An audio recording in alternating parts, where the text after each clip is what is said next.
And live from the Monday Morning Racer studio, yours truly, the Monday Morning Racer, Lee Craft. This is Between the Slicks, and we're going to talk about it all in the world of drag racing. What do I mean by that? Well, we're going to talk Indy. We're going to talk Maple Grove. We're going to talk Shakedown Nationals. We're going to talk about Mountain Motor Pro Stock. We're going to talk about Top Fuel Funny Car, some Top Alcohol Funny Car action, Midwest Drag Racing Series. Where else do you get it all? Well, I don't think anywhere, but it does happen right here on Between the Slicks. For the show tonight, later on, in about 40 minutes, we're going to have Johnny Pluchino on, the points leader in PDRA Extreme Pro Stock and your U.S. Nationals winner in Mountain Motor Pro Stock competition. With that said, last week's show was extremely popular and still is so. We had Don Scott on, the owner of the WDRA, the newest sanctioning body in drag racing, and that was definitely an insightful interview. If you want to know more about the WDRA, that interview with him, the first one that he did publicly for the new sanctioning body, is on the Monday Morning Racer YouTube channel, and you can catch it there. Speaking of action and Mountain Motor Pro Stock, if you have not seen it on the Monday Morning Racer YouTube channel, you can catch the Mountain Motor Pro Stock action. You can see Johnny Pluchino win it all there at the U.S. Nationals. By the way, you can also see Pro Modified action on the channel as well and see Lyle Barnett pick up that U.S. Nationals winner. In just a few moments, we'll take a break. American Hot Rod Entertainment will join us. Going Bracket Racing will join us. And also a special guest will join us as a YouTube roundup talking about drag racing in general and all the great stuff that has been going on. So if you would please hit that like button, hit that share button, subscribe to the Monday Morning Racer YouTube channel. We're going to take a quick break, and right after the break, we're going to dive in on drag racing. Power-Built Tools exemplifies innovation in the tool industry. From hand tools, power tools, and even tool storage. Check out powerbuilt.com for power-built tools. And remember, use promo code MMR15 for 15% off at purchase.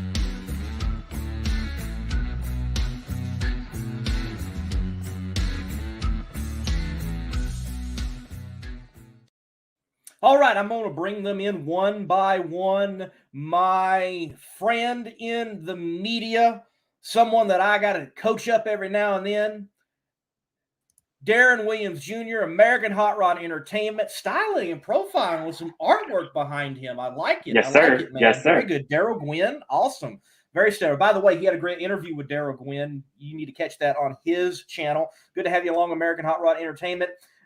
No stranger to the show. I'm no stranger to their show. We have tonight the other half. Last time we had Casey from Going Bracket Racing. Tonight we have got George in the house. How's it going, George?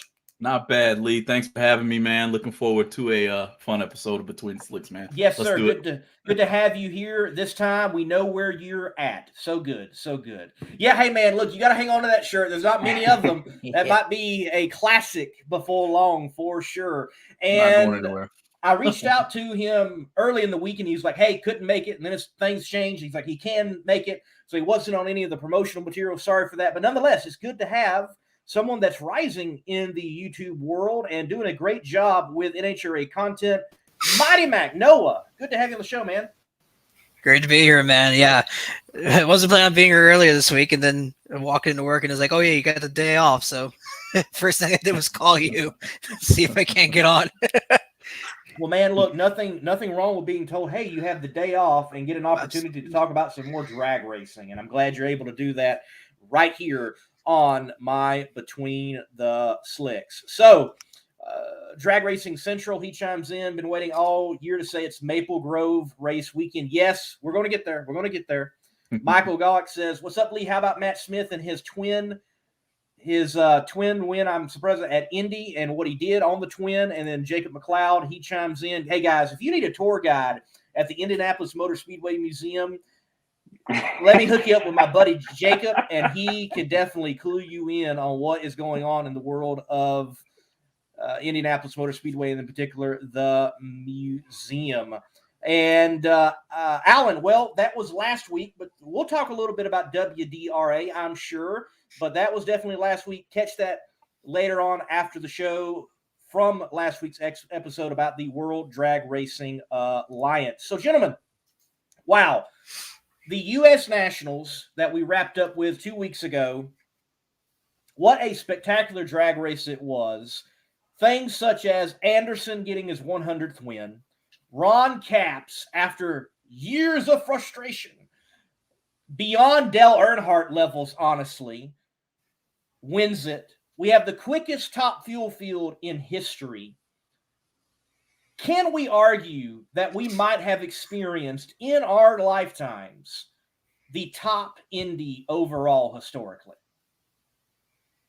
I mean, it's only fitting, right? It's the U.S. Nationals. It's the way it's supposed to happen.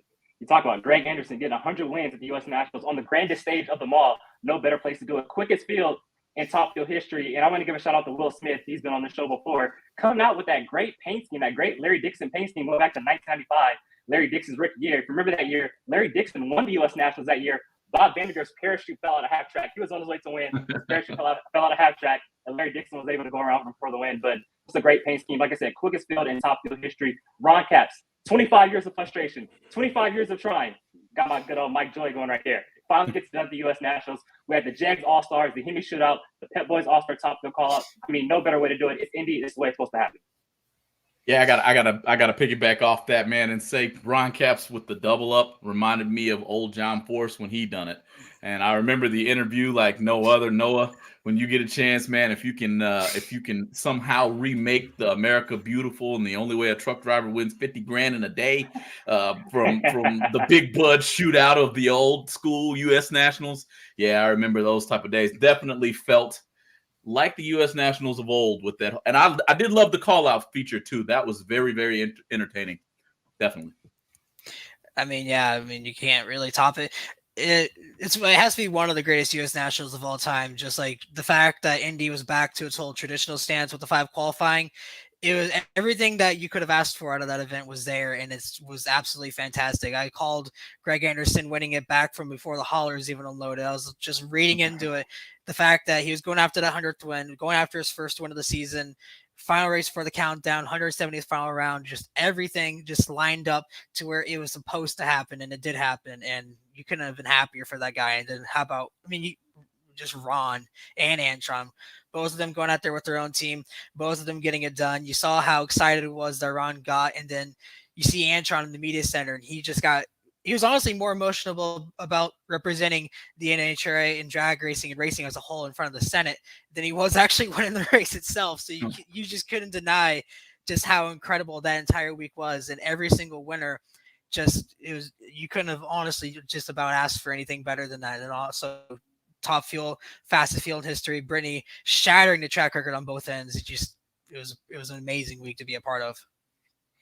It certainly was. It's one that I think in years to come, people are going to say, oh, I was there. And you're going to have to ask them, show me proof that you were there and that you actually attended that race, because it was spectacular to see it in person. Now, Darren mentioned someone that I'm going to play a video from Competition Plus about, because I think there is certainly some more to talk about, because I think in so many ways, this is one of the best stories from the U.S. Nationals. It feels good. It was done right. And that's referring to Will Smith. So this is a quick little glimpse of what Competition Plus has and some great work from Les Mayhew.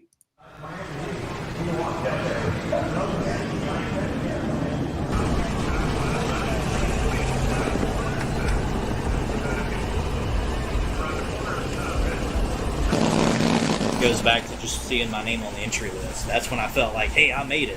There's a lot of greats out here, a lot of great talent, great people I've admired my whole life watching race, and to see my name even close to those guys, dream come true.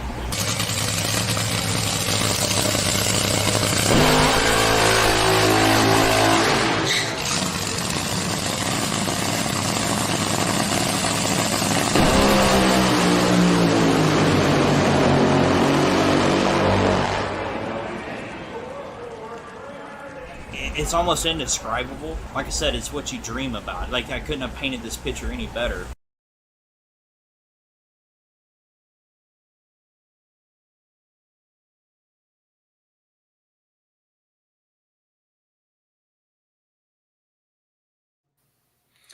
Look, Will Smith and what he did with Larry Dixon Motorsports at the U.S. Nationals, I think in so many ways is a story that showcases how it can be done in NHRA drag racing. And on perspective, that video right there is done by Competition Plus. Les Mayhe putting in some great work. You can see the full video on the Competition Plus YouTube channel. But here we are. Darren, you mentioned first Will Smith. I'm talking about Will Smith. Noah goes and gets an interview with Will Smith. And I'm sure all the way in Texas, George heard about Will Smith. He's in the comments right now.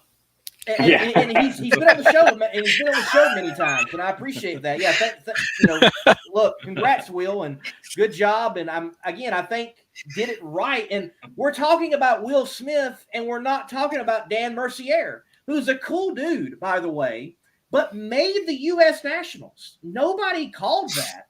Maybe we should have, but we're talking about Will, and he didn't even make the show. I just want to say real quick. So Les Mayhe, like I said, does great work, but I just got to throw this in there. I was the guy holding the mic for the interview. Just want to throw that out there. Wow. I'm kidding. I just want to say, thank you, Darren. Thank you. I just want to say, though, Larry Dixon, Will Smith, and I believe they're called the Band of Brothers. I mean, they set the bar when they came out with that paint scheme. Like I said, the throwback paint scheme to Larry Dixon's rookie season. I mean, that was just pretty cool. So, and Will Smith is just a cool guy. I met his parents at Cruise Country Grounds open house on Thursday. I mean, they're just cool people. You know, Will Smith's obviously a nice guy. And so, I mean, it's really cool to see, you know, what he's doing in NHRA. And hopefully we see them back out here soon because it'll be really cool to see. And great to see Larry Dixon back out there, too. A legend. We don't talk about Larry Dixon is the second winningest top field driver of all time. He's one of the greatest to ever do it. And so to have him back out there, I think that's really cool for NHRA. It is, for sure. And I've said it many times. They showed, for everybody, for whatever reason, in NHRA drag racing, there is this aversion to doing like a throwback weekend. And people are like, oh, well, you know, like I had someone, you know, remark to me, well, we can't put Budweiser on the car. I'm like, well, you don't put Budweiser on the car. You put your sponsor in a font that looks like the old car. That's how you do a throwback. Will Smith and Larry Dixon showed everybody out there how you do a throwback wrap and it be modern and still please a current day marketing partner. And I think because of who Will is, who Larry is, and how that car looked, I saw more photos of that car on Twitter and people retweeting it and talking about that car than any other car because it was done right. Shall we name him the Fresh Prince of NHRA at this point? Wait, George, and he can attest to this. I have been calling him the Fresh Prince of Drag Air for a while now. Okay, but with that car and it looking like a Miller genuine draft car, we can definitely call him the genuine Will Smith. I'm with it. Okay. I mean, that was honestly one of the best cars of the weekend by far. I was sitting there with David when that I saw the tweet from Larry, who's the one who tweeted it out, the initial picture, and I showed it to him. I was like, he looked at me and said, that is the best car on track right there. And it's just, I remember walking to the paddock as the teams were arriving, and I see that this Larry Dixon hauler pull up, and I tweet a picture of it out there, and I get a DM from one of their PR people, and she's like, hey, if they unload the car and you see the paint scheme, don't post it. They were supposed to unveil it. I guess they didn't unveil it until later. But, you know, getting a chance to meet with Nikki, getting a chance to meet with Will and Larry and all those guys, it was absolutely fantastic getting to do the interview with Will. And you could tell, regardless of how that weekend played out, whether he made the show or not, he was grinning ear to ear the entire weekend, just happy to be there. Even when they first started the car, when they unloaded it, doing the warm-up for qualifying on Friday, he was just grinning ear to ear the entire time. He was just happy to be a part of that field. And it was one downside of the weekend that he didn't get to race on Monday, but regardless, every time I saw that car on track, it was just incredible to see him get to do that. Right. And look, it's not like the car did not perform well. It just, Will was attempting to make the quickest field ever. I think any other drag race so far this year, Will would have made the show, actually, and been competing on Sunday instead of Monday as it is for the U.S. Nationals. But definitely, they showcased what can be done. And I mean, Will, he understands marketing. He's the marketing director for this crowd, the PDRA, and he definitely got the job done. And he showcased, hey, you can do this and do this the right way and get some spin and get some buzz. And as Mighty Mac mentioned, there is an interview on his channel with Will Smith. You all need to check it out when you get an opportunity. So, yeah, I just think it's fascinating, and it showcases what good marketing and a little bit of performance and the right people can do, because poor old Dan, nobody's talked about him. Well, continuing with the thoughts on the U.S. Nationals, yes, there are the spins of the hype. It could be the greatest one that we've experienced. Will Smith and what they did in marketing, and Larry Dixon coming back, and that is obviously huge. But what we saw, and I'm going to start with you, George. Who do you think comes out of the U.S. Nationals that has turned the narrative going into the countdown, and they should be considered a top dog for the championship, opposed to who might have been in the regular season? So let's be honest. He struggled most of the regular season. And if you've been following NHRA, you already know who I'm going to say. He struggled most of the season, and then finally you see him a few weeks before the U.S. Nationals get his win. I'm gonna go with Antron Brown. Number one, you're 0-33, I think, was his reaction time in the finals against Brittany. If I'm not mistaken myself there. It's just the Antron of old. If he has the car behind him, he's going to find a way as a driver to get the win light. So right now, and in my opinion, I am going with Antron Brown to be somebody to worry about for the rest of the year, period. Noah, who do you think turned that narrative going into the countdown? I mean, it's almost kind of echoing what he said. But my answer would have to be Steve Torrance. Just the way that he went in there the week and he came off that win back at, I believe it was Brainerd.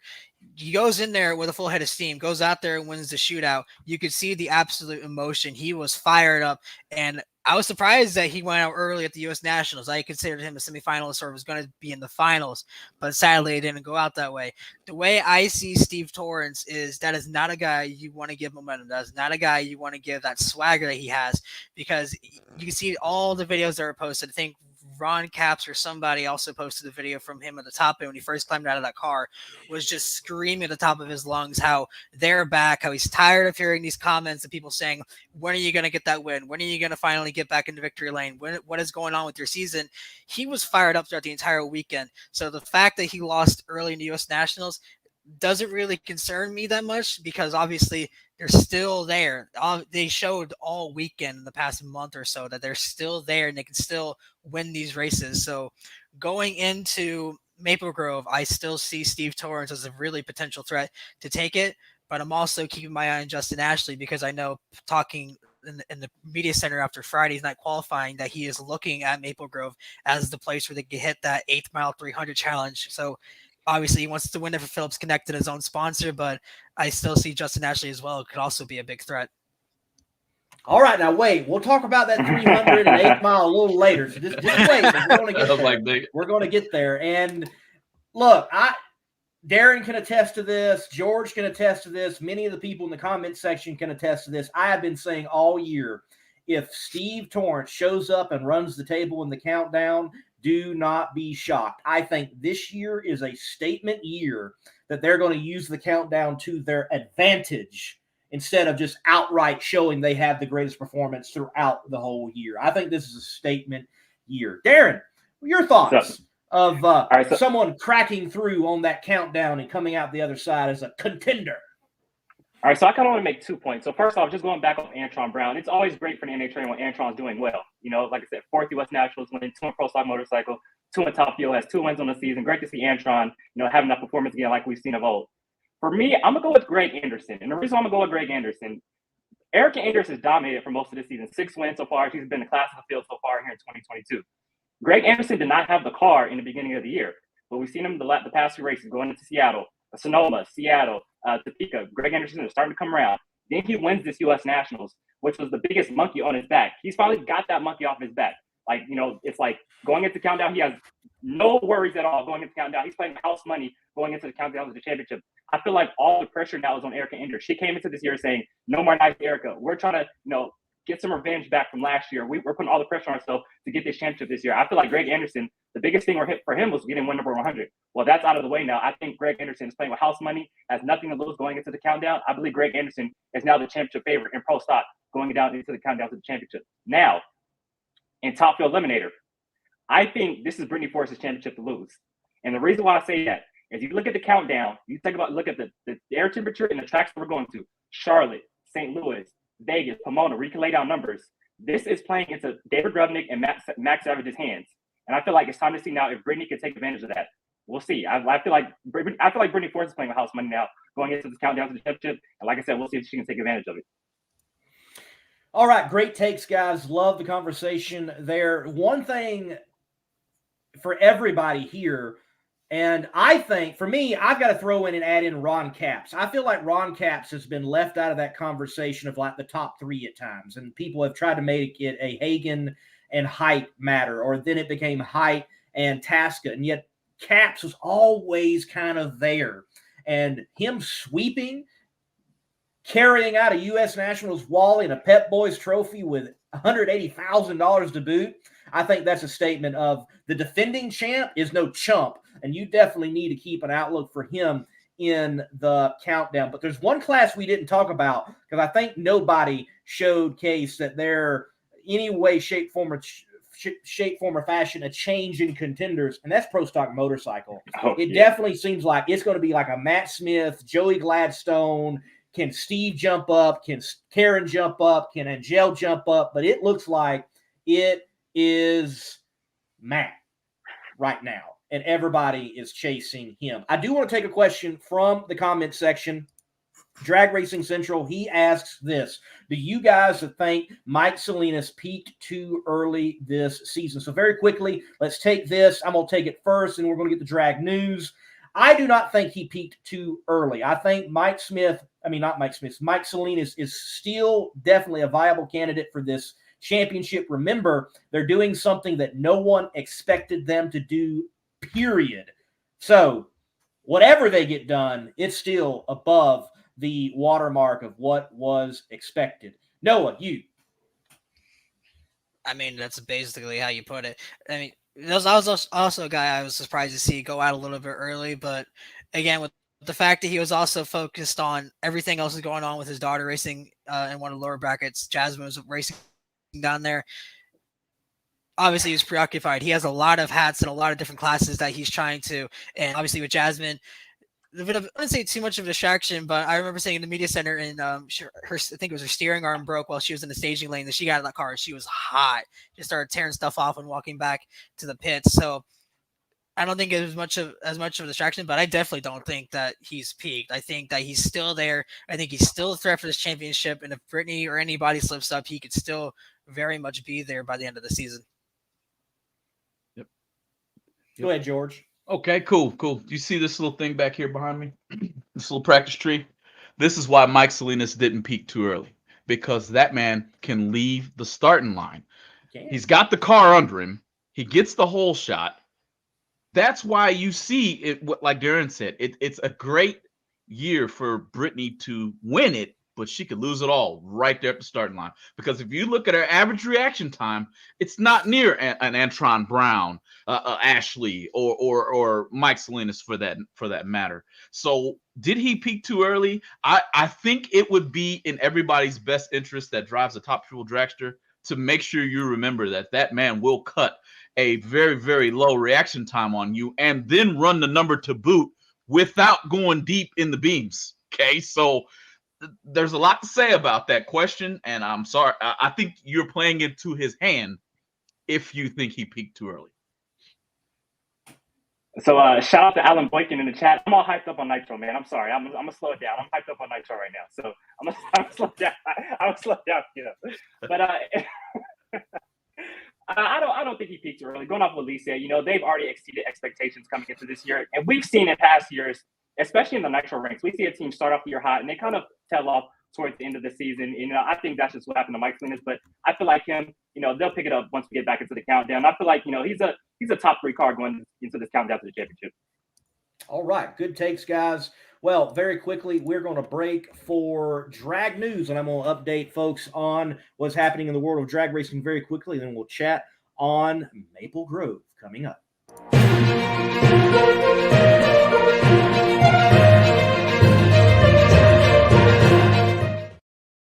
All right, for drag news here on Between the Slicks, let's dive into it and bring you up to speed what's happening in the world of drag racing. The Midwest Drag Racing Series, they were at US 131, Martin, Michigan, for the Funny Car Nationals is what US 131 was having, but they did have the Midwest Drag Racing Series in, and that included Pro Modified. And in Pro Mod, Preston Tanner picks up the win, a regular PDRA competitor who's also been doing good over on that side of the drag racing world. He picks the win up in the Midwest Drag Racing Series. And in Top Alcohol Funny Car, an individual who had a rough US Nationals turns it around.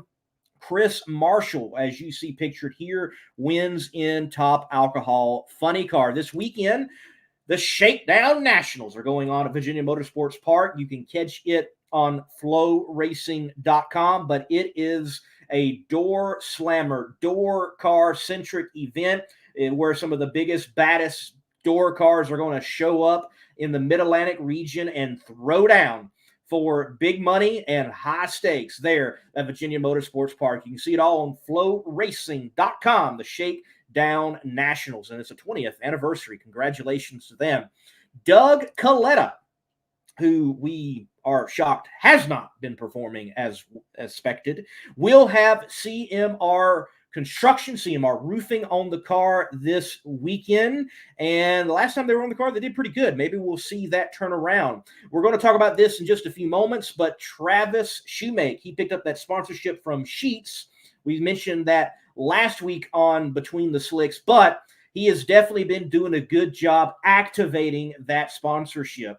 He has been at Sheets stores, making appearances just like then. He's been taking orders, serving drinks, showcasing products. He is doing it right and showcasing and optimizing a sponsor in NHRA drag racing, and it's good to see. We'll talk about that in just a few moments. And the GOAT, the greatest of all time in funny car, possibly in drag racing period, John Force, will make his 800th start at Maple Grove Raceway this weekend. He has wins at Maple Grove in 89, 90, 93, 94, 97, 2001, and 2013. That's 7 wins. He's looking for an 8th win and a 17th championship. Granted, I think it's an 18th championship. There's reasons why for that, because when he goes into the Drag Racing Hall of Fame, they're all counted. Not sorry.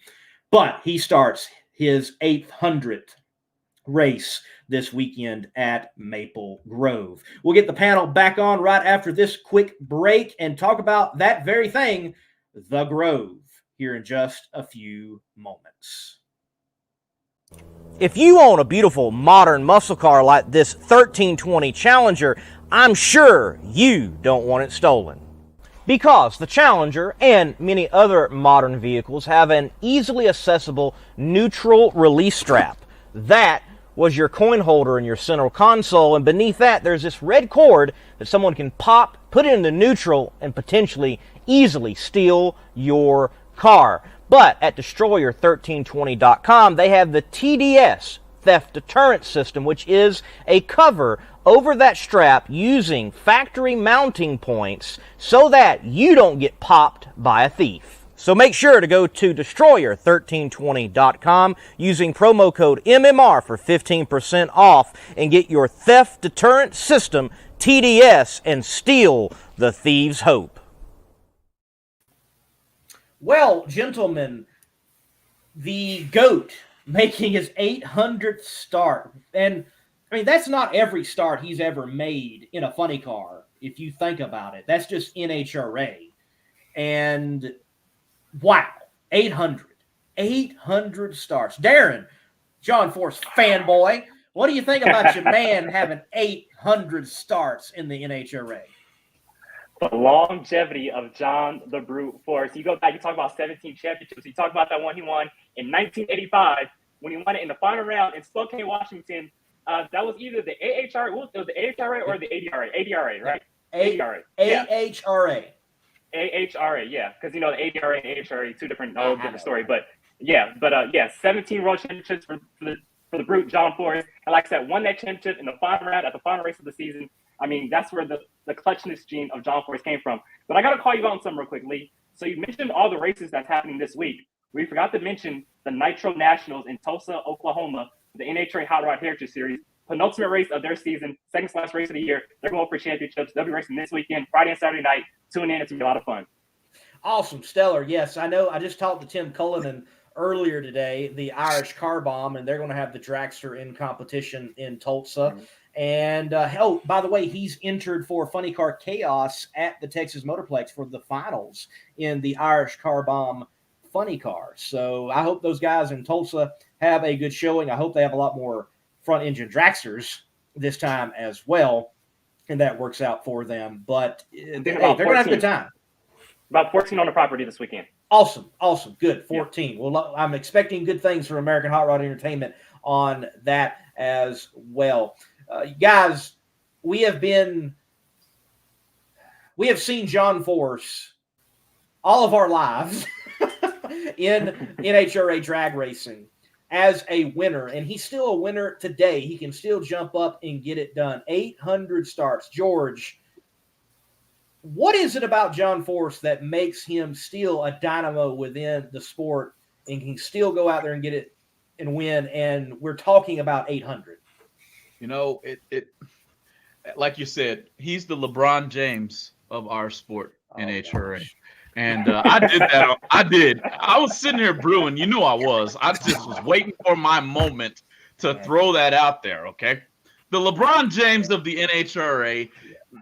Let's think about LeBron while I say that. Puts time into his craft. Puts his heart into his craft. Wears his emotions on his sleeve about his craft. That describes John Force to a T. That is the makeup, the chemical makeup, in my opinion, of the GOAT. He's just that he's ready for it. He knows if he's got to play a game, he'll play a game. He's still in his mind, got the brain trust behind him, the Austin Coils, the Bernie Federleys. He's still got all of them behind him, right here in his head and in his heart, and he runs with them all the time. So that's the longevity of John Force, like Darren mentioned, and that's why you can't even count him out of Funny Car. Before you know it, John Force will pull another trick out of his bag. He can. Noah, out of those 800 starts, what's a particular moment of John Force that you recall that you enjoy the most? Maybe a win, maybe a fire, because there's been a lot of either way. I mean, yeah. Real life probably has to be the 2019 U.S. Nationals win, because I got to be there for that, and that was a really big moment for him. All time, King of the Hill episode. Can't go wrong with the King of the Hill episode. Every time we were up there earlier this week for the U.S. Nationals, and we came back to the apartment and we're talking with my friend. It's like, what do you want to watch? It's like, let's watch the King of the Hill episode. I mean, what's better than Dale Gribble holding his kidney hostage from John Force? I mean, you talk about LeBron James. He's Dale Earnhardt and Mario Andretti almost rolled into one. He has that intimidator status, but he still just has a love and passion for the sport that is unrivaled. The fact that he's 73 and is still going in there, and people ask him why, it's because honestly, from what I remember him saying, it's just he doesn't know what else he would do with his life if he wasn't in a funny car. And the fact that he's 73 and he's still such a lethal threat each and every week is just a testament to how much of a talent he really truly is. Even at 73, and he's still knocking off the Ron Capps, Robert Heights, and Matt Hagens of our sport. It's just absolutely fantastic, and he is always the guy to beat, despite whatever addictions he might have told Dale Jr. in the past. Hey, Lee. Yes. Can I throw a moment out there, since we're talking about John Force and we're going to Maple Grove this weekend? So you go back to 1980. You go back to 1989 in that final round against Bruce Larson. How he deep staged on Bruce Larson in the final round. John Force has been deep staging for forever. Won that one. Yes. And then you go to 2013 and he beats Chad Hitt in the final round. But from that race, he actually ran his first ever 3-second run at 1,000 feet at that race in 2013. But the moment I really want to talk about, though, is 2010 when he came into Reading as the points. Remember, John Force had that horrific crash in 2007, sucked in 2008, sucked in 2009, but had that rejuvenating year in 2010. Had the points lead going into Reading, and he lost it from a first-round loss. Couldn't get the car in reverse. Matt Hagan takes the points lead, sets the national record, takes the points lead. Hagan and Forrest duke it out in the final round of Las Vegas, a heavyweight prize fight in the final round. John Forrest wins the race, keeps his championship hopes alive going into Pomona. Bob Taskett with a shot heard around the world, takes out Hagan first round. John Forrest goes 2 rounds further and wins his 15th world championship, a comeback after that devastating crash in 2007. It all started in Reading right there. It has. But Reading has also been an interesting Achilles heel for John Force Racing as a whole, and that doggone New Englander car. Yes. That is true. It's been funny. I don't know how in the world they keep matching up, but I'm sure John Force Racing at this point is like, we do not want to run the New Englander at Reading. It seems to work out for them in their favor each and every time. But speaking of running, and Noah alluded to this earlier, running well enough to do 300 miles per hour in the 8th mile. There's money on the line. There's awards on the line. There better be a jacket, though I haven't heard about it. And you get in the club. Who is doing it first, gentlemen? Funny Car or Top Fuel? Oh, you thought I was going to give? You thought I was going to ask name? No. Funny Car. Which gets there first? Oh, that's a great question. No, it's not. It's Top Fuel all day. Top Fuel's going to do it first. Brittany Force is going to do it. And what a track for it to happen at, because it is going to be lovely out there. Like I think you guys said you're going. I envy you, because it is going to be beautiful out there. Weather-wise, you're going to see a lot of people be able to attack a really good racetrack. So Brittany Force probably does it on the first pass. I'm sorry. I'm calling it right here on Monday morning. Racer in between the slicks. She's probably going to beat it on the first pass. I agree. Okay. I agree. I still have my heart out that Justin Ashley is going to be the one to upset it. He seems very determined that Maple Grove is going to be the track where he can get it done. I asked him on Friday, do you think you can get it this week? And he said, no, Maple Grove, with the weather and where that track is, he feels that it's more going to happen there. I asked him after he was eliminated in round 1. He still was very confident that Maple Grove was where he can get it done. So he's targeting it. They are very much looking for it. He almost had it on Friday, regardless of the fact that Brittany had that run that she did at the U.S. Nationals. I mean, with how confident Justin is, I'm still looking at him as the dark horse that can steal it, especially with the fact that he has Phillips Connect on it. That's a whole other level of confidence that he has on if he can get that. Okay, since he's so confident, and I love Justin Ashley, but let's throw it back a little bit. Have Justin Ashley put up another half of that money with Phillips Connect and double it. Let's do it. 1993 all over again. Let's do it. Just double it up. You're talking about a war at a racetrack. That's what that's turning into. You do that, and everybody's going to pull their cards out. Pull a John Force and double it up. Let's do it. Yeah. And that cost John back in the day. And Mr. 300, Jim Epler, is in Ashley's corner. But man, look, I know you just mentioned confidence, Noah. But honestly, I know Justin. He's the one cool cat. But there's got to be some pressure there somewhere. You have Phillips Connect as your sponsor, and they're sponsoring this deal.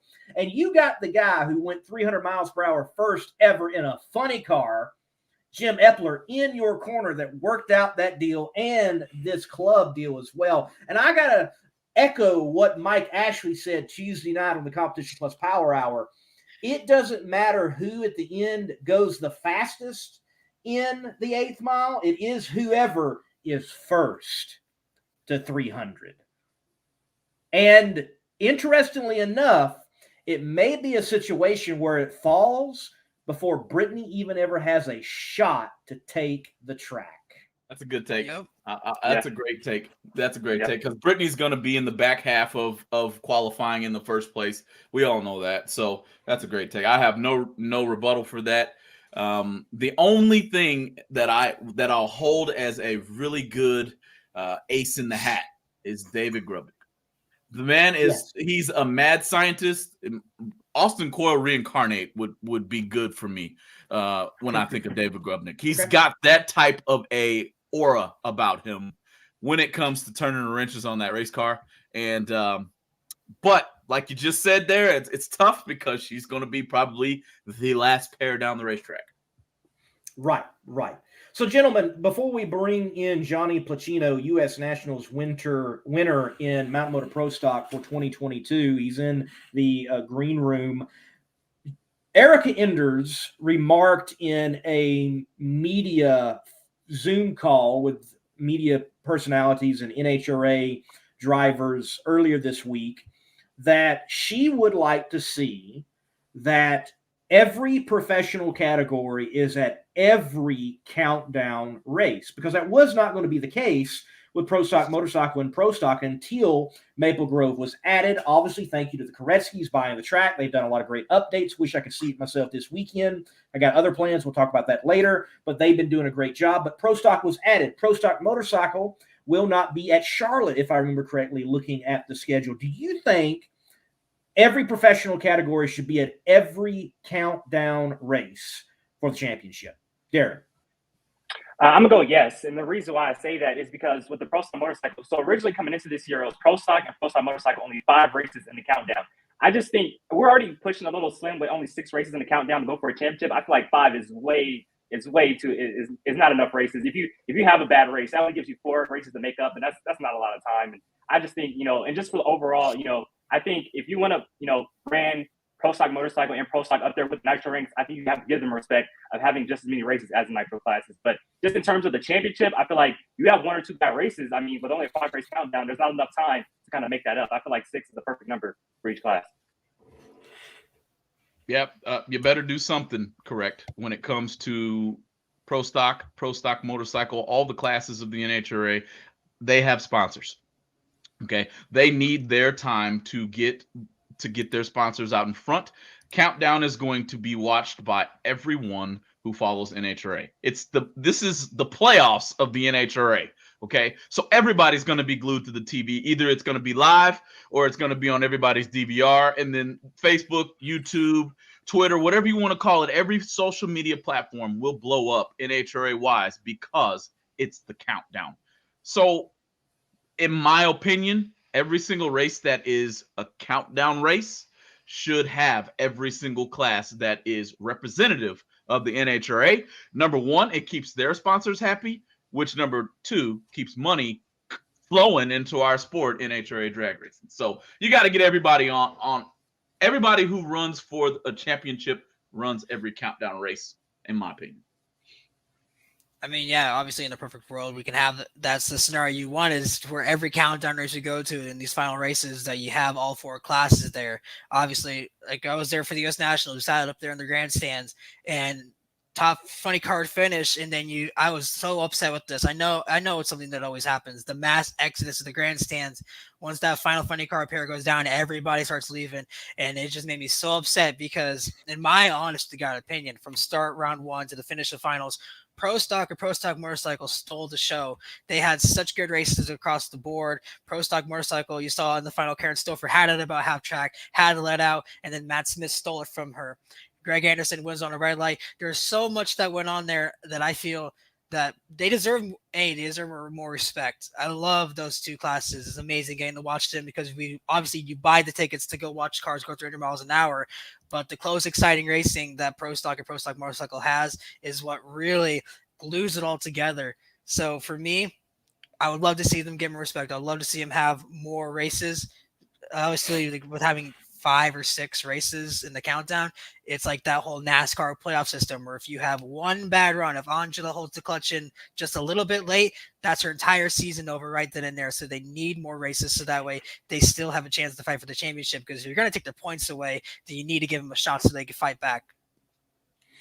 Well, gentlemen, it's been a good chat. We're going to get Johnny Pluchino on, chat with him about his win, also his season in PDRA, with them just having 2 more races left on their race calendar, and see what his thoughts is on a championship, another championship there as well. Look, I've got to thank Chris Graves, the owner and promoter of Funny Car Chaos. He has definitely helped me. He's pushed my career forward. So, ladies and gentlemen, we're going to play a Funny Car Chaos promo as our break, because the finals, kicking off the Stampede of Speed, is coming.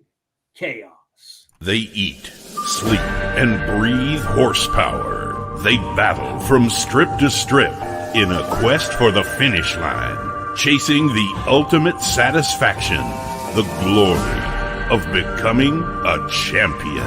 It's run what you brung, and it all comes down to this: the Funny Car Chaos and Outlaw Fuel Altered Championship Finals. Join us at the second annual Stampede of Speed, October 7th and 8th at the historic Texas Motorplex. Presented by Spell Paving, Wolf Pumps, Lone Star Forklift, Vertex Roofing, Performance Motor Coaches, Fat Tire Apparel, and the Red Line Shirt Club.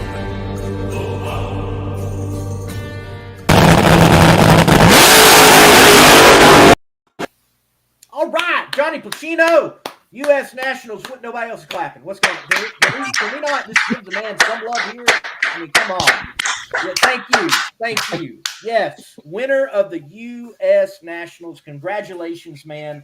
And look, I'm going to start off first question to you. I saw you win Indy before. I was there, but it was one of those funky COVID races. And I don't usually like the what does this win mean to you? And how does this win feel? But describe the difference of winning Indy and then winning Indy. Yeah, it was night and day, Indy had a different feel. There were so many race cars on the property, and it was the U.S. Nationals. It was the first time I've actually ever been to that race, but I've been watching it since I was as long as I can remember. You hear about it, and it's the first time I was there. It just had a different feel. There's a different energy in the air.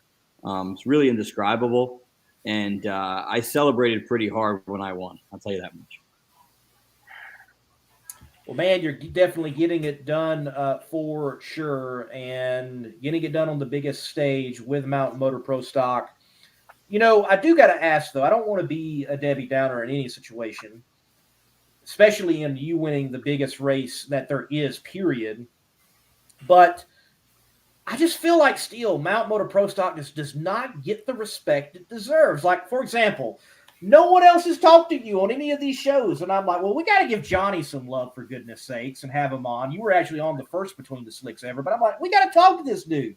He gets it done in what I think are some of the baddest door slammers out there. Y'all are naturally aspirated, 820-plus cubic inches, and you torque monsters just throwing it down. They're hard to handle, and nobody's talked to you. Like, what's up with that, dude? Listen, from your mouth to God's ears, bud.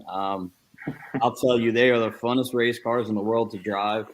If everyone had a really good inside look at our class and could really tell what goes on, I guess, in the pit and in the race car and on track, and understood how much these drivers have an influence on what happens in the race car, they probably would get more of the respect that they deserve.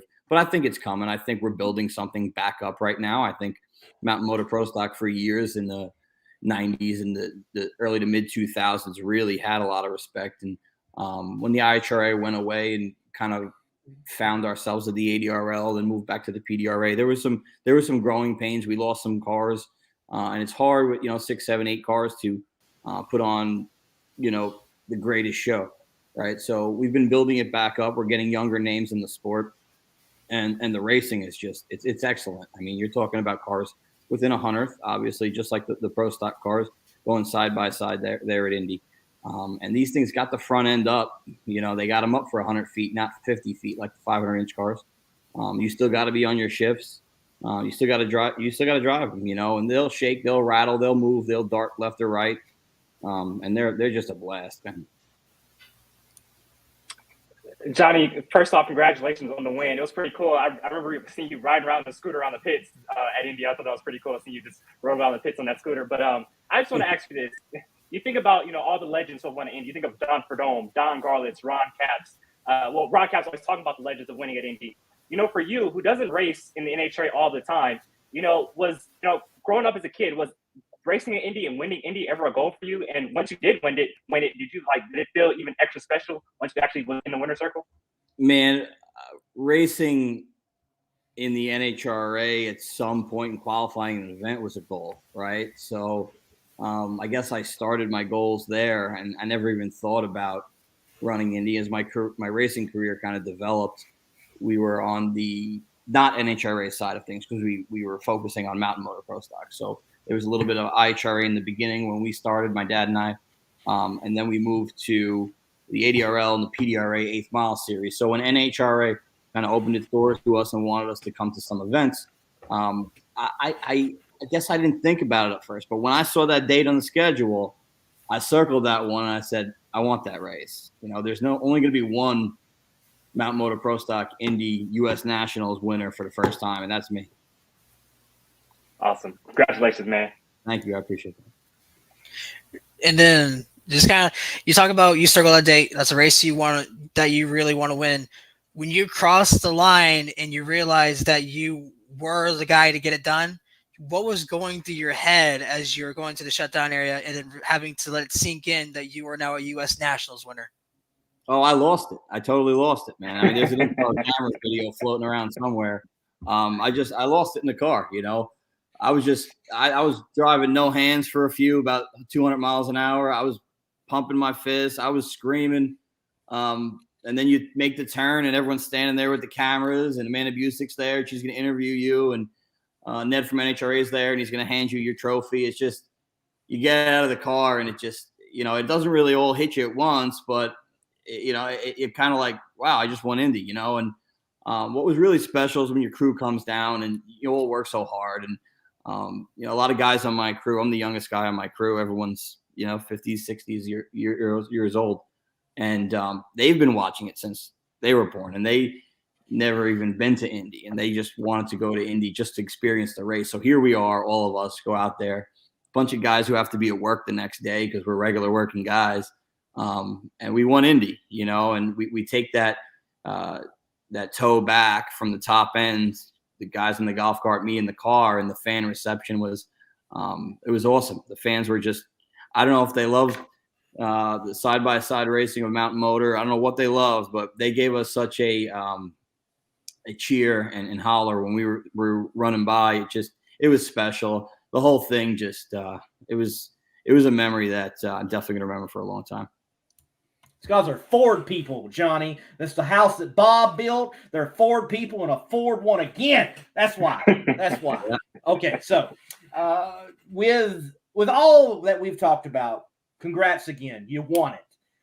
But we've been talking about the win. Let's step back and talk about the work to get to the win, because that's what is obviously what it takes. It takes work to win. What was it like rolling into the gates at Indy? What did you all have to do? And did the weather bite you all with losing a qualifying round? Those type of things. What was the work to the win? See, that's the interesting stuff. That's the meat and potatoes, right? So we came out of Maple Grove PDRA with a win, but that's the least confident I've ever been with leaving a racetrack with a trophy in my hand. I don't know if you know, but we left PDRA Maple Grove, and I pedaled the race car every time we went down the racetrack. It was shaking. The racetrack was the most difficult surface I've ever been on. We just couldn't get a handle on it. We just absolutely could not get a handle on it. Luckily, every round I had in eliminations, the guy next to me did the same thing. It was tricky, not for just us, for everybody.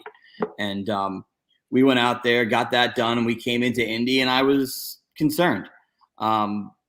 So we changed some things around, went back to just a regular standard setup for us, set the car up for quarter mile, just made a couple of rear end changes, gear ratio changes.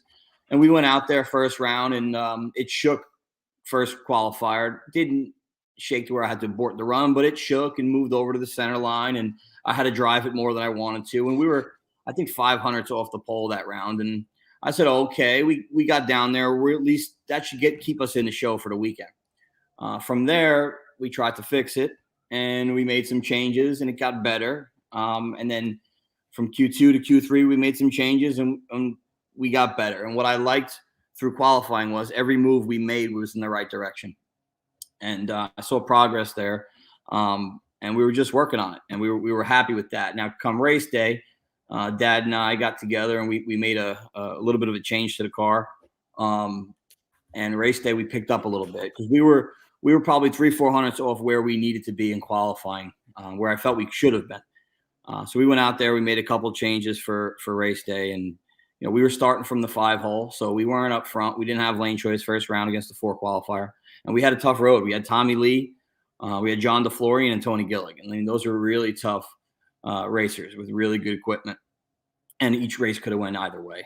And we did our job with the race car and made clean runs. And I cut decent enough lights to make somebody go out there and beat us. And they didn't. Darren, you're muted.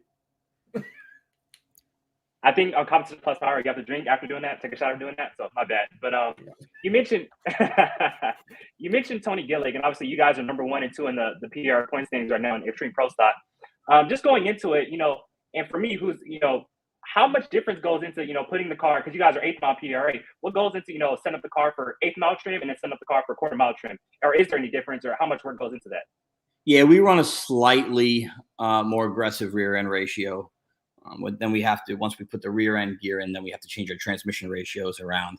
Other than that, not too much. The NHRA prep was excellent down there in Indy. I actually was pretty impressed with it. It was extremely consistent all weekend. Never really got super hot, so we never got any challenging 125, 130 degree racetracks or anything like that. That kept it a little bit. It kept that variable out of the situation. So every run we made, we were just working on our race car. But as far as the differences, not too much. I just got to remember not to throw the chutes at the 8th. Gotcha. yeah, I can see that being an issue for sure. Have you ever made that mistake though? I'm sorry. Have you ever made that mistake? Almost. No, I haven't yet. Hopefully it didn't jinx me. One of our competitors, Q1 though, they had there's a timeout that's set in the MSD, and just for safety reasons, say you're running all the time, you go 4.0s. If it sees over X amount of RPM for say 5 seconds, it'll shut the motor down to 2,000. So he got out there Q1 about 5 seconds. It went from 8,000 to 2,000. And that's just something when you're racing 8th mile all the time, you just got to think about those little things to make those changes so you don't run into that. But yeah, it happens. All right, Johnny. Well, we'll transition and talk about the PDRA, which has become, in essence, really the home for the Mountain Motor guys. Extreme Pro Stock, running in the 8th mile. Great competition over there, and definitely good size of fields over there. First of all, before we look at where you're at and what remains for PDRA, what has this year been like overall for the class in PDRA? I haven't been able to make too many PDR races this year, been busy with Funny Car Chaos. So what has the field counts been like? What has the competition been like? Well, obviously, you're leading. You got 111 points lead, but Tony Gillig has jumped up. Chris Powers is still out there. The regular cast of characters. How has it been so far in 2022 in the PDRA? Good. So we've had anywhere from, I think, 10 cars to 15 cars at each race. We expect the next 2 races to break those counts. I think a lot in Virginia, I'm expecting 16 plus cars. So we're excited about that. So far this year, it's been tough. And I'll tell you that, everybody's out there and everybody could win every round, but there's been 5 or 6 cars that have consistently gone to the semifinals every race. So we've had 6 races so far. Our team has been fortunate enough to win 3 of those, and I'm still sitting here with a 1-round lead, put it that way. I also only have a couple rounds over JR Carr. Right behind him's Elijah Morton. Right behind him's Chris Powers. So everyone's stacked up. There's 5 cars who could still win this championship. And look, we start our season in the countdown. You guys were talking about the countdown earlier. First race of the year is the countdown for us, right? It's an 8-race series. So you have to have your stuff together in the beginning. There's no time to kind of gain your momentum. You have to have a good season from the get-go. And I'm fortunate this year. I think we've had a good season. I think that right now I'm pretty confident in where we are with the race car. I feel like I've probably driven as good or as good as I have in the last couple of years, at least. So I feel extremely confident in the race car. Extremely confident in my team. They're flawless. And look, it ain't going to be tough. It ain't going to be easy. Tony Gillig is an extremely good racer and driver. He's got a lot of good people with him. And JR Carr is just a bad hot rod. They're 2 and 3. And, I don't know what's going to happen. The next 2 races are going to be extremely interesting. But I'm excited. Is this finally the year? I know people keep asking this question. I don't like asking the same questions that everybody else asks. But yes, that 3. Can the 3 happen in 2022? No, I've answered it already. It's got to happen in 2023 for the 3 and not 2022. But can it finally happen, Johnny? It's got to. Look, we only have one, maybe 2 chances a year to get it done because of the conditions. We only race 8 times a year, and 5 of them are in summer or in a high elevation place. So Virginia's really your spot. If you're going to do it, Virginia's the best opportunity. They have good barometer there. It's low elevation. Track service is excellent. But there's a number of racers who can do it. But look, John DeFlorian went 4 flat with a 0 last year. I mean, that's as close as it gets. You can't get any closer without doing it. So if we have the same conditions or similar conditions, and last year was not perfect by any stretch condition-wise. We've seen better conditions in Virginia than we did last year. If we have those conditions or better, it 100% will get broken this year.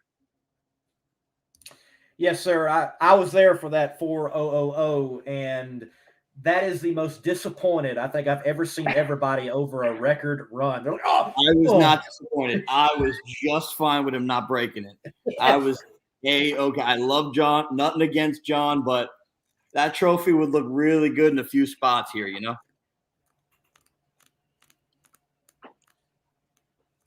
So with the PDRA, the races that remain, Galot's a place that definitely you have performed exceptionally well at. VMP races well for everybody. How would you like to win this championship at the end of 2022? And you are the champion. If that happens, how would you like to have the story crafted? Hell, I don't know. It's going to be good no matter who wins. It's too tight. It's too tight not to be, The driver in me says, hey, let's do it on a hole shot. The tuner in me and the competitor in me says, well, let's outrun everybody. Then I go, hey, let's leave on everybody and outrun everybody. I don't care. I'll pedal it and win. Whatever it takes to get to the other end first, and we have one more point than the guy behind me, that's what I'm looking for. That championship is extremely hard to come by this year. I won it in 2020, and that was one thing. 2022 is a different animal. 2022 is a different animal than Mountain Motor Pro Stock's seen in 10 years. There's really good racers out there this year. Not that there hasn't been in the past, but guys that are really running well, putting a lot of effort into their programs. And there's more cars, and it's just more competitive in general. So these are guys that have been doing it, a lot of them way longer than I have. Guys I have a ton of respect for, the drivers, the owners, the crew chiefs. These are people that I've learned from, looked up to, when I was younger. So to be out there and just competing with these guys is one thing, and to win a championship against them is another. You never know how long you're gonna be able to do this racing thing, and I cherish every moment that we have, every win. You work so hard to do it, every win feels so amazing. So a championship at the end of the year, that's our goal. Going into the season, our goal is the championship. We want to be the champion at the end of the year. And it drives us. I know it definitely does drive you, and you have been a winner in everything that you have done, but you're not just a winner as a driver. You do a whole lot of tuning. And like you get, contracted by people to do tuning, and you can see you on the line with the headset and the mic and, directing somebody and backing them up and all that good stuff. You got it done in Pro Outlaw 632, won a championship there. And Maple Grove for PDRA had something occur that I thought I would never see. And that is that NHRA 500 cubic inch pro stockers raced something else, and they raced in Pro Outlaw 632. So from a tuner perspective, talk to me about how, why, and what were the results with Kenny Delco and Alan Perninsky showing up and running in Pro Outlaw 632, and how it even works. Yeah, so I think it was a year or two back, the PDRA decided to, now the 632 class is an extremely cool class. It's kind of where I started. And obviously it's a 632 cubic inch limit. You can run it naturally aspirated. You can run it on nitrous, one system or two. Now, the rule in that class, the main rule in that class is to have a stock bore space engine. So it's a 484 for a Chevy, 4800 for a Dodge, and a 4900 for a Ford. Now, obviously, years ago, when the 500-inch stuff moved to DRCE stuff, it went to 4900 Chevy. So that motor was to build a DRCE 4900 Chevy is illegal in that class. But a couple of years ago, the PDRA decided, let's allow some 500-inch cars to come race. And I think it's a great move. Okay, so they opened it up to, if you're a 500-inch racer with a 4900 DRCE deal, you can come in and you could run at the NHRA weight. It allows locals to come and try their hand or test or do whatever they want to do. Kenny came out there and he qualified right in the middle of the field. I think he lost first round. Brzezinski had some troubles, but it was a good opportunity for them to come out. There was another car there as well, Gaydash's car, and he was there as well. I forget the driver's name of that vehicle. But they were out there. It's just a good opportunity, and it's kind of cool to see those cars mix it up with some nitrous 632 cars, and they're in the same ET category. So, and also we had the 632 NA car out there as well. So it's kind of cool to see them all mix it up. It was for sure. Pro Outlaw 632, what a great class within the PDRA. See a little bit of everything in that class. Well, Johnny, look, congratulations once again. And hopefully see you at a PDRA event soon, whether that's the Galata or Virginia Motorsports Park, and cover that great action that happens at the PDRA, and hopefully see that orange Mustang with Shameless Racing down the side. And by the way, strutmasters.com still get a win once again. Thank you for your time, man. Thank you, guys. I appreciate you guys having me on. It's awesome what you guys do. Have a drag racing show and just talk about racing. It's really good for our sport. Just a quick mention to everybody, because I'm just a small piece of a really big puzzle, right? So I'm in there and I get the credit. My name's on the window, but it's not just about me by any stretch. You know, we have a really, when I said everybody had to go to work Tuesday morning after Indy, we all had to go to work Tuesday morning after Indy, drive through the night, fly back, whatever we did, we all had work Tuesday morning. To have guys like that who are as flawless as they are on the car, support what we do. I mean, that's amazing. You can't ask for anything more than that. My dad has obviously put me in this opportunity, and doing this side by side with him is amazing. I wish everybody could experience what I'm experiencing, and do this and compete side by side with your dad and best friend. So obviously a major thank you goes out to him and our partners, because you know, we're a small team that's got really elevated by the people who have partnered with us, and I'm forever grateful to those people. So just a quick mention, and if you're watching this and you just go on and just check out these pages or like their pages and follow along, just support those who support drag racing. Shameless Racing, strutmasters.com, Featherlight Batteries have really put us to the next level this year. I want to thank them all so much.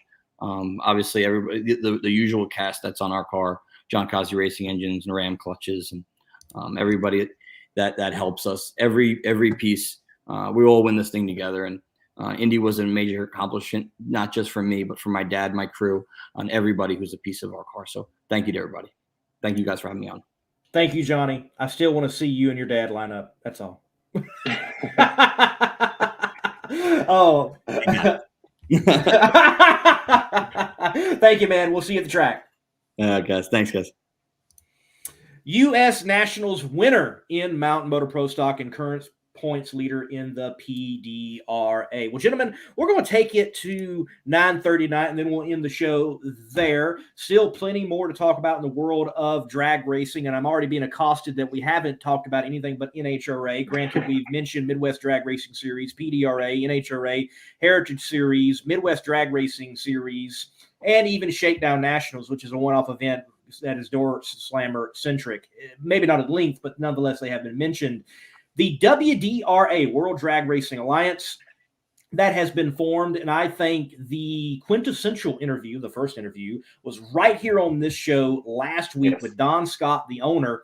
Now, with individuals such as yourself who are not racers, but you love the sport of drag racing, what do you think about the development of a third sanctioning body, and one that has amassed a great amount of momentum very quickly? Within 2 weeks, we have seen the dominoes fall And a lot of tracks, a lot of well-known tracks, a lot of well-respected owners at these well-respected tracks say they are going to be WRA tracks. What do you think about this development, gentlemen? I just first want to say, I just love Don Scott, what he's, bringing to the table. You could tell he is very passionate about this project, what he's doing right now. I believe he said he's in the orthopedic realm, and he's bringing that knowledge he's learned over there into the drag racing realm. He's a racer himself, so he knows everything that goes into it, and everything trying to cater to the drivers of bracket racing, the tracks, the track promoters, everything he's trying to deliver to those guys. I just appreciate what he's doing right now, and I appreciate his goal and his vision and how much passion he's bringing to this right here. So I'm looking forward to see how it all plays out. Correct me if I'm wrong. I believe upward of over 30 tracks now have joined the WDRA. I mean, that is very impressive right there. I'm really curious to see how this all plays out. I'm really looking forward to it. Right. And I mean, we're talking about tracks like Darlington, Mocan, US 131. Yes. I mean, Eddyville, Raceway Park. Eddyville, yeah. I mean, and some of these people I know them personally, and they are no nonsense individuals within the drag racing world, and they care about their racers and they care about drag racing, and they want to see it move forward. Their whole lives are invested in it, and now they are invested in the WDRA. So Noah, I know definitely you follow NHRA drag racing most closely. Nothing wrong with that, certainly, but you have certainly had to hear about the WDRA and what's going on. Your thoughts as I don't want to say outsider, but someone that may not be as up to speed in that realm of drag racing, possibly. What are your thoughts? I mean, yeah, you're not that far off. I still have a lot to learn when it comes to the world of drag racing outside of the NHRA. I mean, obviously, the only other one I knew was IHRA. That's the big one I knew. When I grew up as a kid, the game I played was IHRA 2005. They obviously fell apart. They're not the same as they were. So for the WDRA to come in, maybe they could be that new version of the IHRA to be kind of like a second home for most of those NHRA guys that want to go somewhere else. Kind of like how we just talked with Pluchino about the PDRA and his season over there. So obviously, the more racing that's out there, the better, because that's more for us to enjoy, more for the fans to enjoy. So at the end of the day, more racing's better. Talk about joining with 30 tracks before you even really get started.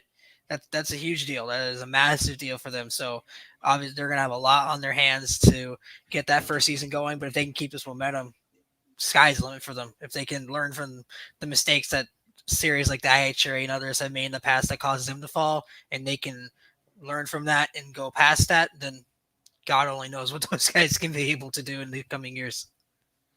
What I have found surprising in this whole situation is Larry Jeffers has purchased the IHRA. Okay, that was announced. That's known. I've never met Larry personally, but we're talking about a racer. We're talking about a gentleman who builds race cars. I mean, pro mod level race cars. He's working on even no prep King's car in his shop right now. He knows his stuff. You also have Jeffers Motorsports Park. He's run a track for many, many years and now has the IHRA. So I still am a bit shocked that some of the people I know are making such a switch and going with another organization when it does seem like Larry Jeffers is a respectable individual and I do think would be very capable of running the IHRA and it having a bright future, especially with the sportsman, aka bracket racer, if you will. Do you think, and first off, just before I go into that, well, I'm going to just say, do you think the reason for that is because IHR has been around for so long and it's been under so many different managements and it hasn't been able to thrive in so many years? They want to jump onto something that's just fresh and new and something that they kind of cling on to somebody who's like Don Scott, like Larry Jeffers is a racer, but Don is kind of bringing something fresh and something new, and people are just attaching onto that. Does that make sense? It does, and honestly, Darren, that's the only thing I can come up with is you just have people who are tired of waving an old rag, if you will.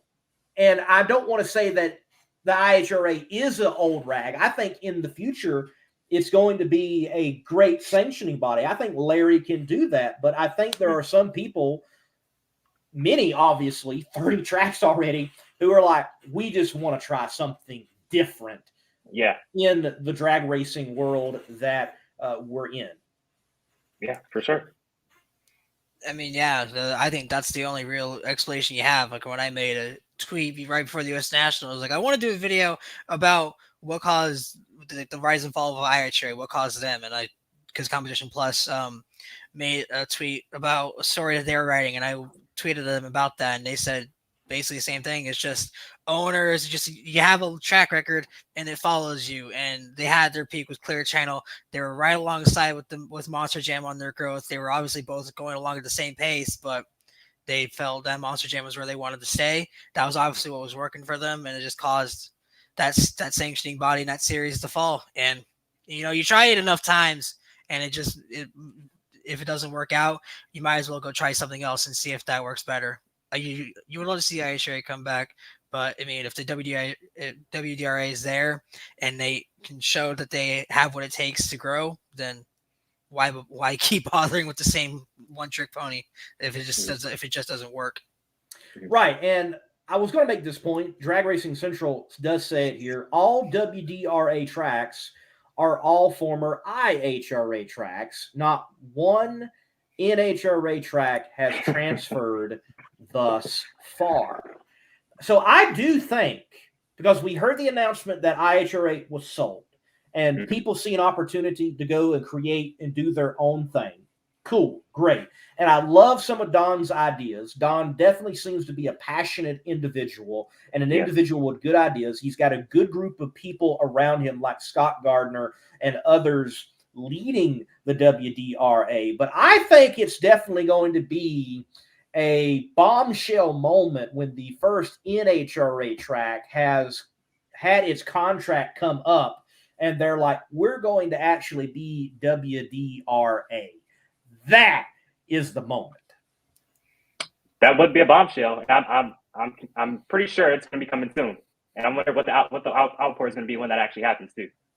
Now, Darren, you're in the neck of the woods, and you can give insight into this. You look at the map for the WDRA and all the tracks that have announced: Northeast, Southeast, Midwest, everywhere, except the West. Darren, why is that? Because there are no tracks out here, bro. There ain't no tracks out here. The only track I can see out here West Coast, I probably, so let's start California. So California, we got Sacramento, we got Irwindale. What else we got? We got a few down south in San Diego. We have Firebird in Idaho. But outside of that, there's not many tracks out here. And if there are, you haven't heard of them. So that is very interesting. And I mean, it just goes back to IHRA too. I mean, IHRA never really came out west. I mean, NHRA, if you think about it, is probably the only sanctioning body, correct me if I'm wrong, who's ever actually come out west. Obviously started out west, but no other drag racing sanctioning body has ever come out west. I wonder why that is. Interesting point. Yes, I think far as west, IHRA has had presence in Canada, maybe a few tracks out west, but they wouldn't be any that we would know of in particular. I'm sure there are some IHRA tracks out west, but you're right. The NHRA is the one that's only really had that big presence in the West. Let me bring this question up from Drag Racing Central, and Noah, you feel free to take this and your thoughts on it. Drag Racing Central says, in all honesty, there is no point in being a NHRA track unless you can host a national event. I think that's a grandiose statement, but we're going to take it and tackle it. What do you think, Noah? I mean, I can see it. I mean, obviously, you look at the 2023 schedule. Virginia lost their date. Does that hurt? Yeah, but I mean, you still have the NHRA back in there. You still have whatever divisional racing thing you might have going there. And, if Route 66 doesn't work out, they can always go back.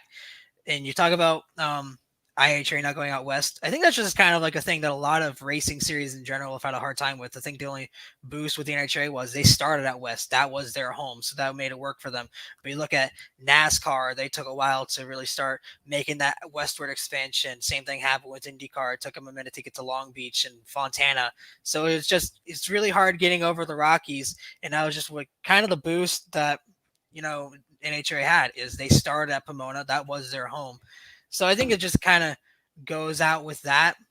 As for NHRA tracks, I mean, loyalty pays off. That's basically how I could put it.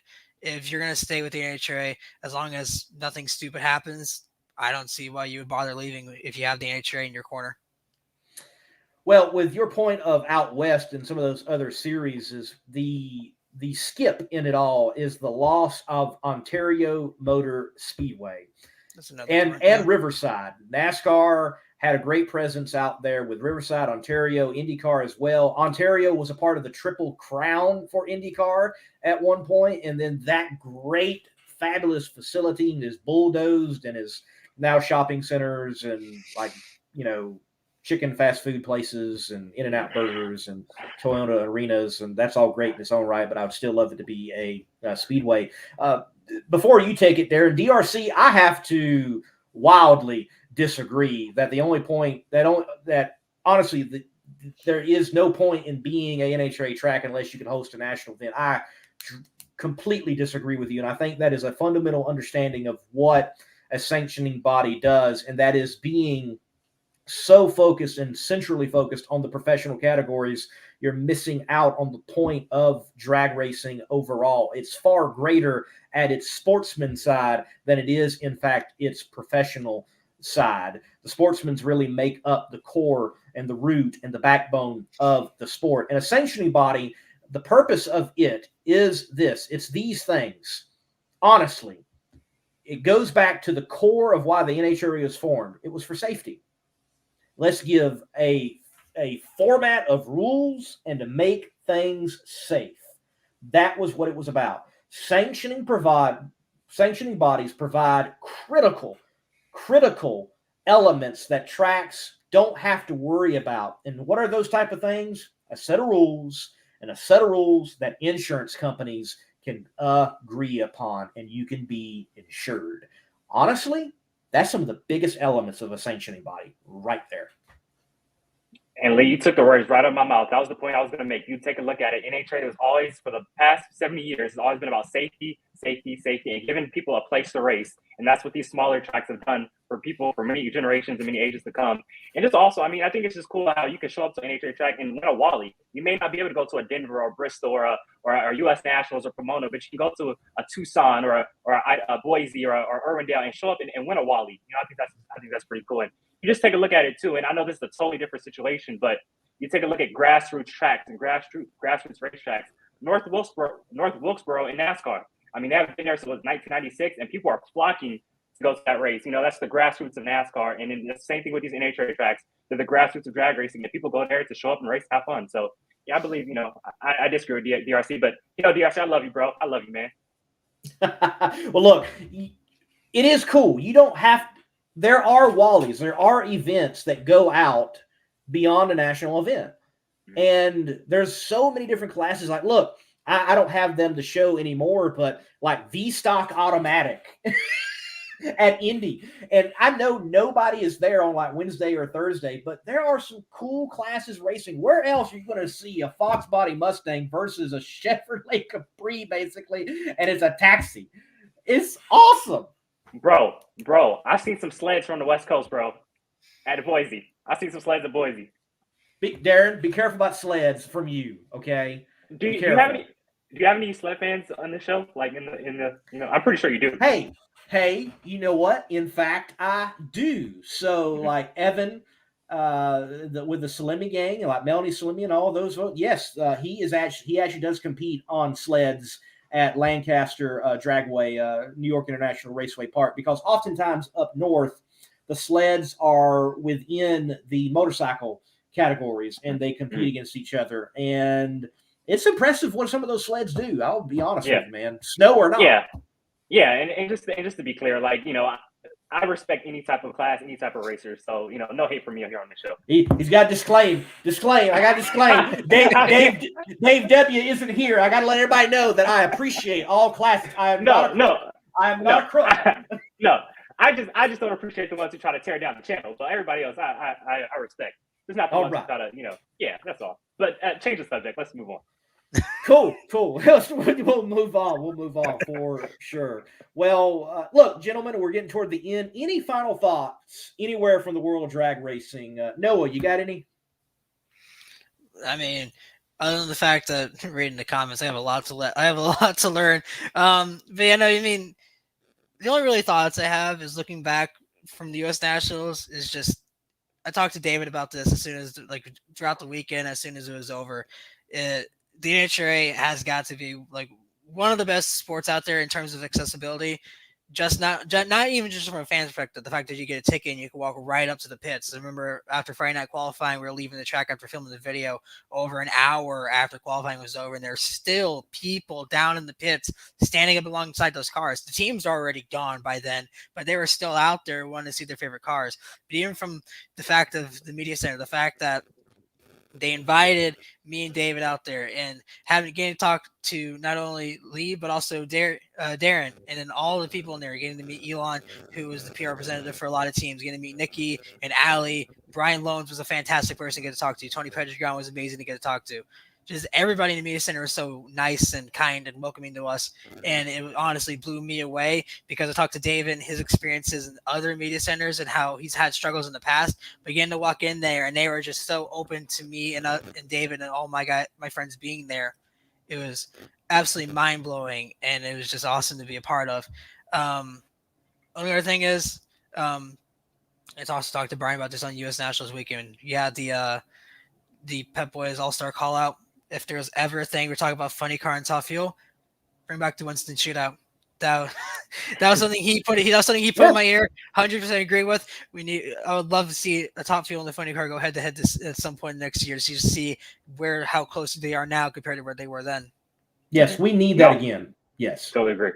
Yes, and I just want to say too, Noah, like, keep up the great work, dude. Like, you're killing it right now. I love your work, and it was great to meet you out the U.S. Nationals, and it's always great. Like, I admire and I respect people who know the sport, because I love stats and I love history of NHRA drag racing, so I respect somebody like yourself who does as well. So just keep up the great work, man. It's really cool to see. Yeah, I mean, obviously, I still have a lot to learn. We were talking about it right before the show started, and I'm still like blanking on some history facts. So I'm trying to learn as fast as I can. I planned on doing like NHRA news at some point next year, but obviously with the invite, that threw everything I had planned right out the window, and I had to learn quickly before I got on that flight for Indianapolis. So I still have a whole lot to cover, but I mean, you talked about it as well.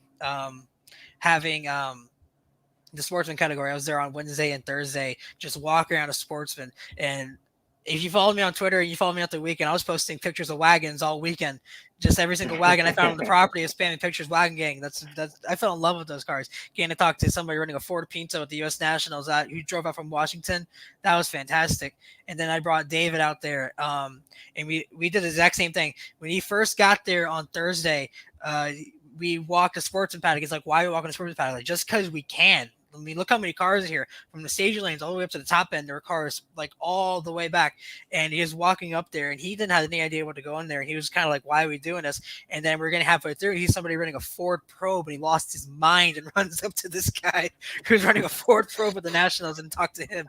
So I mean, if there was ever a casual fan to come up to me and ask me, "What do you need to do?"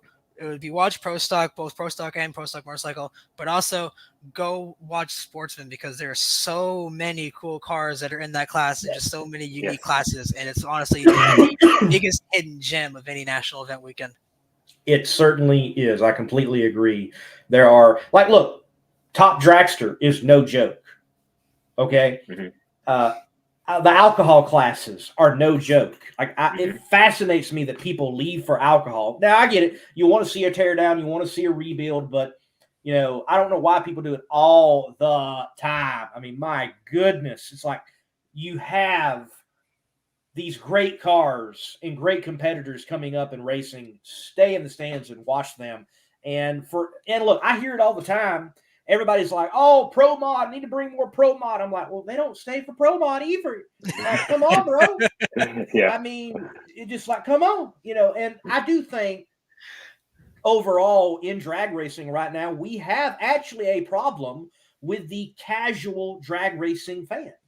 And I imagine most people watching tonight, they're not the casual drag racing fan. They're not, but there is an issue with the casual drag racing fan and the optics of, okay, we're showing sportsmen now and the stands are empty. I know everybody cries about, oh, let's show sportsmen on TV. I would love for that to be the case, but yet you're going to have to angle the shot in such a way where you don't have anybody else on social media blasting, oh, the stands are empty. Yeah,